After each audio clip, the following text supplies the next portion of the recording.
저는 타고나게 좋은 몸매와 호감형 얼굴을 가지고 있습니다.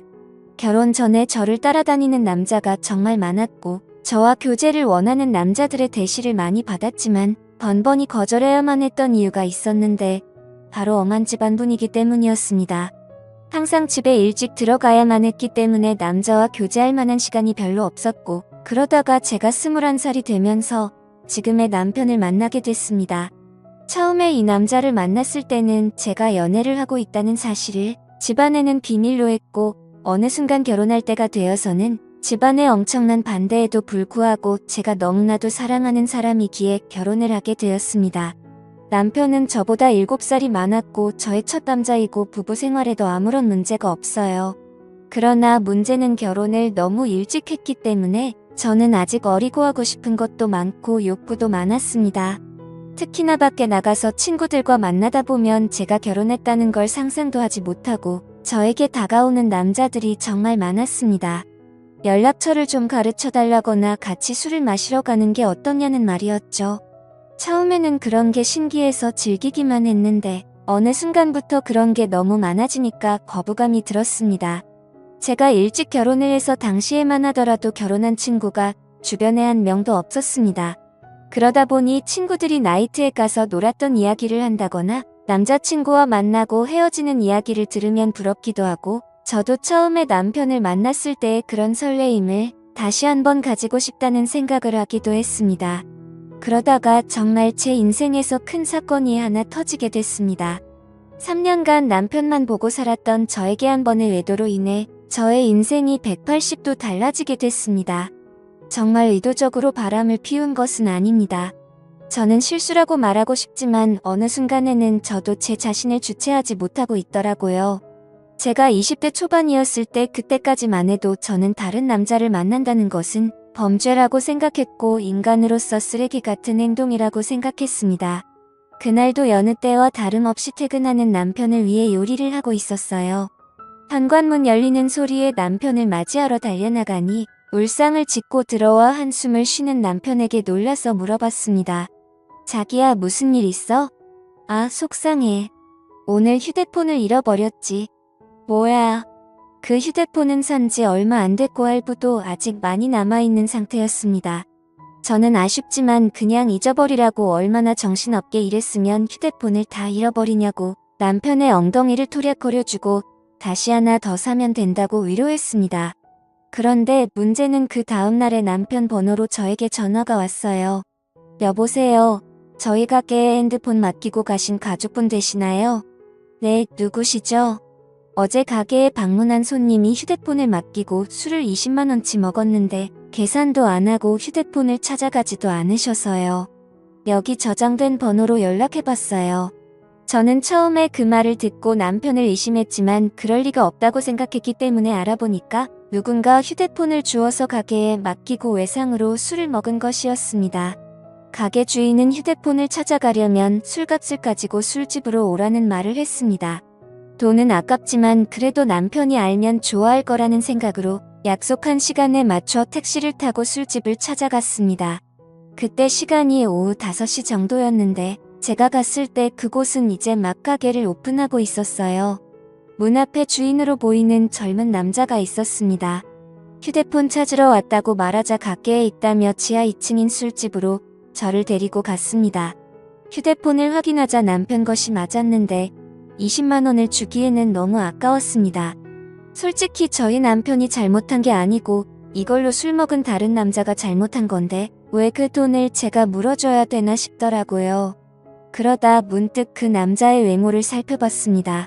머리카락은 굉장히 길었고 통이 큰 바지를 입었으며 자기 사이즈보다 적어도 몇 개는 더 커 보이는 와이셔츠를 입어서 그런지 꼭 무슨 힙합하는 청년처럼 생겼더라고요. 걷는 걸음걸이도 껄렁하고 팔에는 문신이 보였는데 깔끔한 정장만 입고 다니는 제 남편과는 정반대의 자유로운 느낌이 많이 풍기는 오빠였습니다. 생긴 것만 보면 제가 좋아하는 얼굴상으로 제법 잘생겼지만 옷 입는 게 영 마음에 들지 않았습니다. 저도 제가 왜 그랬는지 모르지만 갑자기 그 남자에게 한 가지 제안을 하게 되었습니다. 여기 혹시 관심 있으면 술값 20만 원치만큼 오늘 그쪽이랑 같이 시간 보내줄 수 있는데 어때요? 솔직히 이건 정말 어처구니 없는 제안이었습니다. 말하는 동시에 저는 얼굴이 빨갛게 달아올랐거든요. 그 남자는 놀라는 듯 하다가 갑자기 술집 문을 걸어 닫으면서 저에게 다가왔습니다. 그 남자는 저에게 묻더군요. 그 말 진심이에요. 정말 하고 싶어요. 저는 20만 원이라는 금액이 아까운 것도 아까운 것이지만 그 남자에 대한 호기심이 더 컸던 것 같습니다. 그래서 그냥 한 번쯤 해보는 건 어떨까 하는 생각이 들었던 것이죠. 저는 다시 한번 말했습니다. 진심이에요. 대신에 오늘 일은 확실하게 비밀로 해줘야 해요. 그리고 오늘 딱 한 번만이에요. 그렇게 그 남자와 갑작스럽게 가게 안에서 일을 치른 후에 휴대폰을 돌려받고 집으로 돌아왔습니다. 이것이 제 첫 외도의 시작이었습니다. 이왕 외도를 할 거면 좀 로맨틱하게 했어야 됐는데 너무 난장판이었다는 생각이 들더군요. 그날 밤 이후로 술집 주인은 저에게 가끔 연락을 해왔지만 저는 연락을 받지 않았습니다. 막상 해보니까 그다지 좋지도 않았고 오히려 다른 걸 더 느껴보고 싶다는 생각이 들었기 때문입니다. 그 뒤로 저는 남편 외에 다른 남자를 만나는 것에 대해 호기심이 생겼어요. 많은 사람을 만났다가는 남편이 알게 될까봐 걱정이 되었고 집에만 있는 저로서는 다른 남자를 접할 기회가 쉽지 않았습니다. 그러다 생각지도 않았던 사람과의 일이 벌어지고 말았습니다. 여름방학이라고 대학생이었던 남편의 동생이 서울 구경을 하고 싶다며 저희 집에 놀러오게 된 적이 있는데 워낙에 나이 차이도 얼마 안 나고 저도 대입시험을 본 지가 엊그제 같아서 이런저런 얘기하면서 친해졌습니다. 그리고 넉살이 좋은 도련님은 형수라고 하며 저를 잘 따랐습니다. 도련님 입장에서는 나이 차이가 얼마 안 나니까 제가 불편할 수도 있었는데 별로 개의치 않고 행동하는 걸 보고 좋다고 생각했습니다. 그러다 하루는 도련님이 놀러 나갔다가 비가 무척 내려서 집에 일찍 온 날이었습니다. 남편은 출근한 상태였고 우산을 미처 준비하지 못한 터라 비를 흠뻑 맞고 집에 들어온 도련님에게 갈아입을 옷을 가져다주며 씻으라고 하고 과일을 깎았습니다. 거실에서 단둘이 과일을 먹으면서 이런저런 이야기를 나누었고 그날따라 제가 눈을 마주치면 도련님은 어색한 듯 피했는데 그 묘한 느낌이 아직도 생각이 나네요. 그 어색한 기운을 깨고 싶어서 머리에서 생각한 대로 질문을 던졌어요. 도련님 애인 있어요? 지금은 없는데 형수님 같은 예쁜 여자 있으면 당장 애인하고 싶죠. 소개해 주실래요? 오, 그럼 나 같은 여자 있으면 결혼도 할 거예요. 당연히 당장 하죠. 한치의 고민도 없이 당연하다고 말하는 도련님을 보며 이상한 충동이 일어났습니다. 저는 그런 도련님의 손을 덥석 잡아버렸고 눈을 쳐다보며 물었습니다. 이렇게 하니까 설레이기도 해요. 한참 정적이 흐르고 얼어있던 도련님은 마주잡은 손에 슬쩍 깍지를 끼더라고요. 그렇게 저와 도련님 사이에 묘한 감정이 흐르기 시작했습니다. 그 일이 있고 나서 남편에게는 도련님 서울 구경시켜준다고 말하고 일주일 동안 대놓고 데이트를 했습니다. 그 나이 또래들처럼 설레는 연애를 다시 하는 것 같아서 며칠 동안은 정말 두근거리고 신났었습니다. 하지만 그것도 역시나 오래가지는 못하더라고요. 일주일 후에 터미널에서 도련님을 보내고 나니 그 뜨거웠던 마음이 순식간에 식어버렸습니다. 몸이 멀어지니까 자연스럽게 마음도 멀어지게 된 것이고 계속해서 저를 달래주지 않으니 저도 흥미를 잃게 됐습니다. 그렇게 여름이 지나고 날씨는 조금씩 선선해지기 시작했습니다. 심심한 마음에 남편 몰래 휴대폰 어플로 채팅이라는 것도 해봤지만 이렇다 할 만남을 가지지는 못했습니다.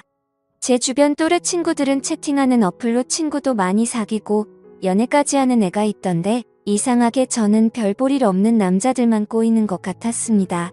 그렇게 애매하게 시간을 보내다 보니 명절이 다가왔는데요. 저희 시댁은 춘천 쪽에 있었는데 연휴 전날부터 가서 신나게 명절 음식하고 설거지하고 집안에 하나밖에 없는 며느리라 몸이 부서지도록 일을 했어요. 언제까지 며느리가 이렇게 일해야 되는 거냐고 투덜거리기는 했지만 워낙에 나이 차이가 많이 나니까 대들지도 못하겠더라고요. 명절 다음날 아침에 친정집에 가려고 준비를 하는데 시어머님이 점심을 먹고 가라고 하셨습니다. 또 내가 밥을 차려야 하나 싶어서 순간 짜증이 확 났지만 얼굴에 최대한 티를 안 내고 있었는데 남편이 너무 미적미적대는 거예요. 빨리 준비하고 출발해야 하는데 준비를 하는 동안은 조금만 더 누워있다가 가면 안 되냐고 TV나 보고 앉아있고 정말 답답해 미치겠더라고요. 그래서 남편을 방으로 데리고 와서 밖에 들리지 않게 작은 소리로 말 다툼을 했습니다. 우리 부모님도 나를 보고 싶어 한다고 빨리 준비 안 하면 혼자서 가겠다고 말하면서 감정이 안 좋은 채로 친정집으로 향했습니다. 남편은 친정에서도 기분이 안 좋은 티를 숨기지 못했고 저는 그럴 거면 그냥 먼저 가라고 말했습니다. 화가 난 남편은 저녁에 볼 일이 있다고 하며 먼저 집에 올라간다고 하고 올라가 버렸습니다. 무슨 일이냐는 친정 엄마의 물음에 별거 아니라고 대답하고 방에 들어와 혼자서 분을 삭히고 있었습니다. 저렇게 마누라를 배려하지 못하는 남자인 줄 몰랐는데 정말 충격적이었죠. 싸우느라 못 봤던 휴대폰을 열어 메시지를 확인해봤더니 초등학교 동창 중 한 명에게서 연락이 와 있었습니다. 동창회를 하니 꼭 나와달라는 문자였고 오늘은 술을 꼭 마셔야겠다는 생각에 서둘러 준비를 하고 초등학교 동창회에 나갔습니다. 그 자리에 나가니 이미 20명 정도가 모여 있었고 명절인데 다들 할 것도 없이 이렇게 나와서 놀고 있냐고 조상님도 없냐는 농담을 건넸습니다. 그러자 친구들은 요즘에 누가 조상님 챙기냐고 우리끼리 재미있게 잘 먹고 잘 살자면서 술이나 마시자고 하더라고요. 졸업하고도 연락을 하는 친구도 있었지만 졸업하고 나서 처음 보는 친구도 있었습니다. 그래도 초등학교 동창이라는 유대감이 있었기 때문에 편하게 대할 수 있었죠. 그 중에 눈에 띄는 친구가 한 명 있었는데 초등학교 때 어린 눈에도 너무나도 도시아 애처럼 깔끔했었던 제 짝꿍이었습니다.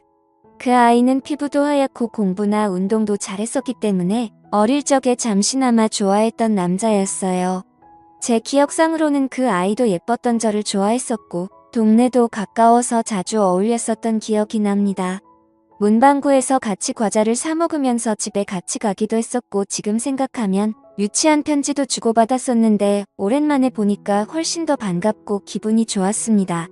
그 친구는 6학년 때 전학 가서 그 이후로는 처음 봤고 멀리서 봐도 어릴 적 그 모습이 상당히 많이 남아있어서 그때 설레임이 새록새록 기억났습니다.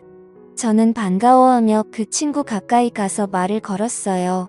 어머 건우야 어떻게 연락 한 번을 안 했어? 안 그래도 너 결혼했다는 말 들었는데 연락을 못하겠더라. 그 친구와 계속해서 대화를 하면 할수록 저는 그에게 점점 빠져버리고 말았습니다.